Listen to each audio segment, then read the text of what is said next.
whatever the experience of life, whether it's light or sound or taste or smell or sensation, whatever the form of experience of pain or pleasure, every experience that you have is essentially conducted through your spine. Your spine is taken away, or what passes through the spine is in some way dislocated, there will be no experience.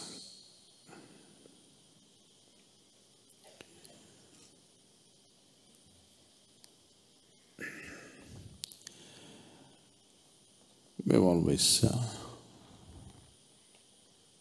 symbolized the spine as the axis of the universe, because essentially you know the universe only from the context of your experience. There is no other way to know it. You do not know anything in this world without the context of your experience. You understand what I'm saying? It's only by what's happening within you, you know, or you think you know.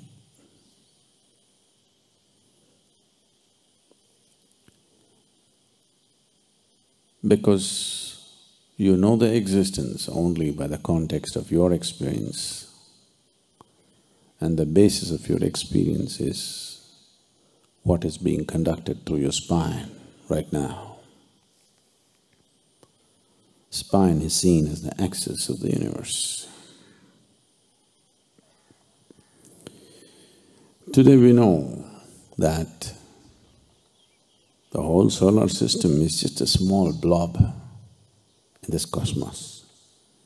Tomorrow morning, if this whole solar system evaporates, there will be no great vacuum, just one little empty space. The rest of the cosmos will not even notice it. That's how insignificant it is. So, in yoga, they went to a different dimension and said, your spine is the axis of the universe. They're not saying this because they believe that you are in the center of the universe. Because you are capable of knowing the universe only from the context of your experience. And the basis of your experience is in your spine. If any individual has to truly determine the nature of his experience on this planet, 100%, then having a little bit of mastery over the spine becomes essential. Only that one who anyway determines the nature of his experience would dare to explore the full potential of his life, because he wouldn't hesitate to step into anything.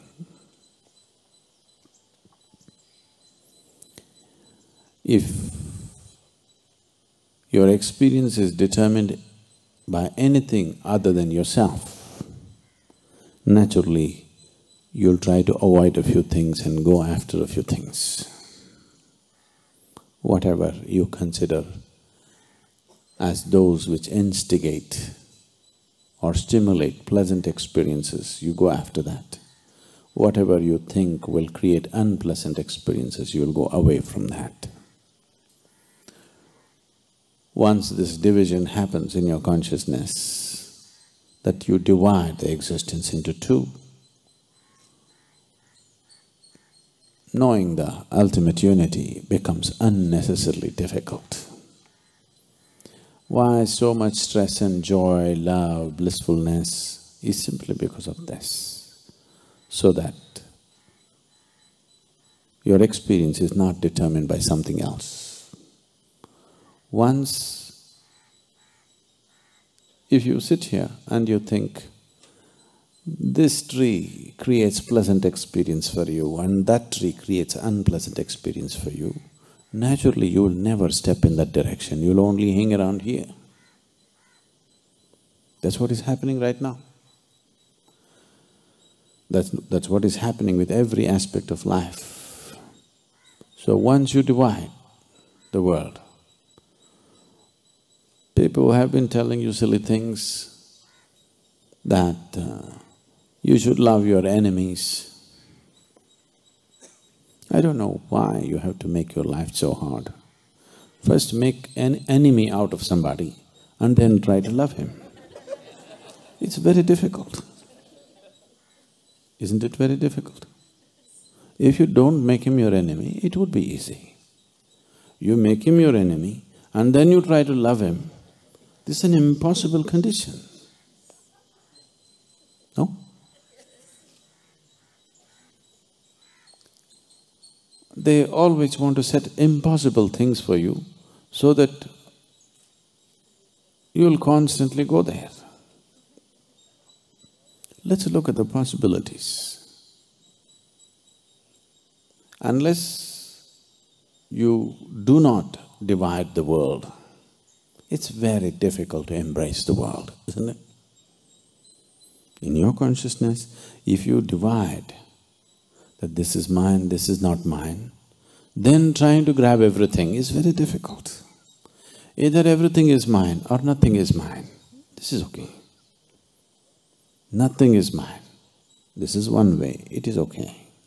Or everything is mine, this is okay, it'll work. These are workable solutions. You are my enemy, but I love you. This is very, very difficult. It's a torture.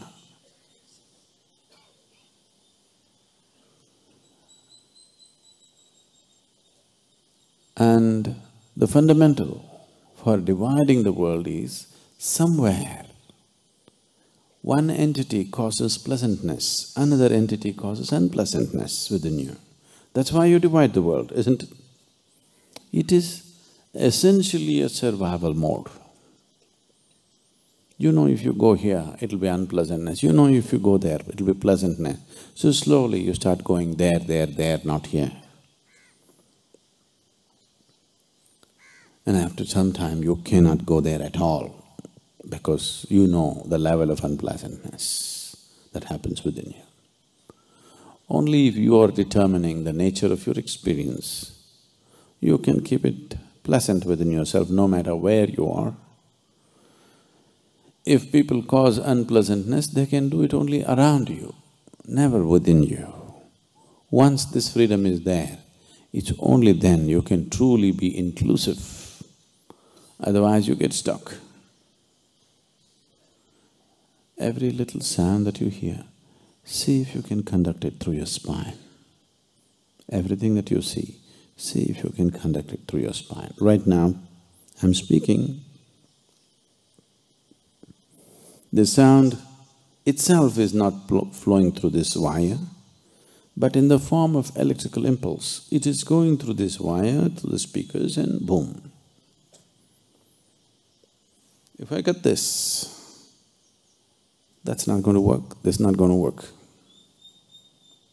Spine is just like this. Spine itself doesn't know anything, but it is conducting everything. Only the one who understands that all this bunch of wires out there can manage this sound properly, how it should be. We've been having some trouble, you know, because too many wires. Only if you understand every wire that's out there, you can manage this sound just the way you want it. Otherwise, in between, so many things will happen. The same with this one. If you have a little mastery over how it's being conducted, then you can ensure what kind of experience you're producing for yourself. Otherwise, everything becomes accidental. Once the very experience of your life is happening accidentally, once your very way of being is accidental, if you're existing here accidentally, then that's like being a potential calamity, you know. Just the fear, what'll happen to me, what'll happen to me, destroys everything. The beauty and the gracefulness of being human will be completely lost once the fear of what will happen is there in my mind. You can… animals are doing quite fine. Lot of the temptation. Any number of philosophers have gone into the forests, watch the quiet, gentle, can't say gentle, the quiet natural life that animals are having.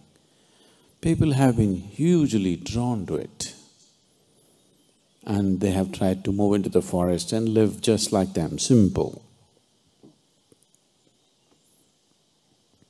This draw is big time because of the chaos of human societies. But what you need to understand is, it's never going to work. Because the sense of peacefulness that an animal has is coming from a certain level of unawareness, a certain level of unconsciousness. You cannot fall back there, do what you want. Do what you want. You cannot fall back into the unconscious nature of an animal. Nature has pushed you on into this level of consciousness.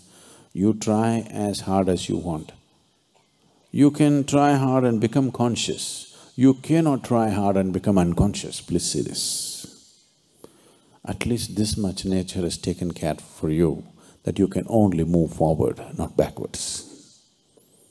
Philosophers and others, various types of people, have tried to live as simply as animals live, hoping that life will become okay. But it's not worked. It is not the complexity of external situation which is doing this. It is just that we are not determining the nature of our experience within ourselves.